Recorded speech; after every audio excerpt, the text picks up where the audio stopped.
NCP বিভিন্ন জেলায় তারা গণযাত্রা করছে। রাজনৈতিক দল হিসেবে করতেই পারে, কিন্তু তারা টঙ্গিপাড়া যাচ্ছে এটা নিয়ে বিভিন্ন রকমের কথা বলা হচ্ছে যে টঙ্গিপাড়া গিয়ে তারা বঙ্গবন্ধুর মাজার আক্রমণ করবে, কেউ বলছে ড্রোন দিয়ে উড়িয়ে দিবে, এটা সেটা। তারা টঙ্গিপাড়া যাচ্ছে মূলত কয়েকটি কারণে বলে আমি মনে করি। একটি হচ্ছে যে তারা টঙ্গিপাড়া গিয়ে তারা প্রমাণ করতে চায় যে আওয়ামী লীগের সবচেয়ে শক্তিশালী ঘাঁটিতে তারা গণজামায়াত করতে পারে এবং আওয়ামী লীগের নেতা কর্মী কারো সেখানে বেরিয়ে আসার ক্ষমতা নেই, এবং এতে করে তারা আওয়ামী লীগের রাজনৈতিক মৃত্যু ঘটাতে চায়। এবং সেই প্রেক্ষিতে কোনো গণ্ডগোল হলে আওয়ামী লীগের শক্ত ঘাঁটির বঙ্গবন্ধু প্রেমীদের অ্যারেস্ট করার একটি সুযোগ তারা সৃষ্টি করতে চায়।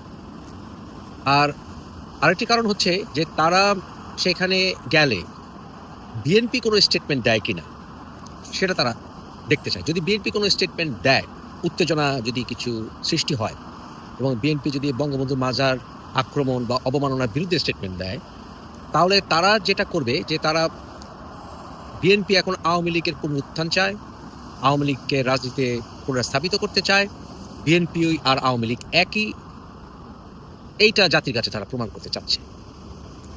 আমি বিশ্বাস করি না যে টঙ্গিপাড়া মাজার তারা আক্রমণ করবে, আমি বিশ্বাস করি না নিজে।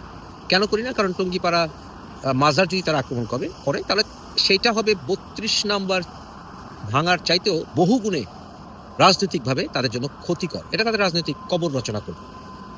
টঙ্গিপাড়া ভাঙার পরে জনগণের ভেতরে তাদের বিরুদ্ধে প্রচণ্ড ঘৃণা সৃষ্টি হচ্ছে, এবং টঙ্গিপাড়াকে এবং বঙ্গবন্ধুর মাজারকে সামান্যতম অপমান করলে তাদের বিরুদ্ধে পুরো বাংলাদেশ ঘৃণায় ভরে যাবে, এবং এনসিপি কোথাও আর রাজনৈতিকভাবে কোনো রকমের স্কোপ পাবে না।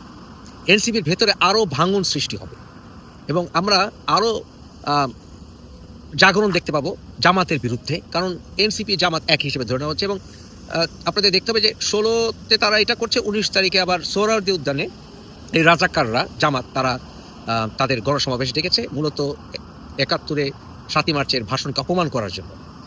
সুতরাং এনসিপি এরা সব জামাতেরই অ্যালায়েন্স, কিন্তু এনসিপির বিরুদ্ধে একটি বৈষম্য বিরোধীর ভেতর থেকেই যা বলেছে আপনাদেরকে আরেকটি জাগরণ হবে, এবং এনসিপি যদি ওখানে গিয়ে কোনো তাণ্ডব না করে তাহলে এনসিপির বোধোদয় হবে বা হচ্ছে বলে আমি ধরে নেব।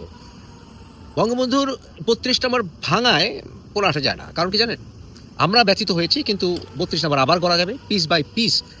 বিদেশে বহু ভবন আবার পিস বাই পিস পুনর্নির্মাণিত হয়েছে, বহু মাজার বহু সময় ভেঙেছে, এমনকি ইমাম বুখারীর মাজারও বহুবার ভাঙা হয়েছে।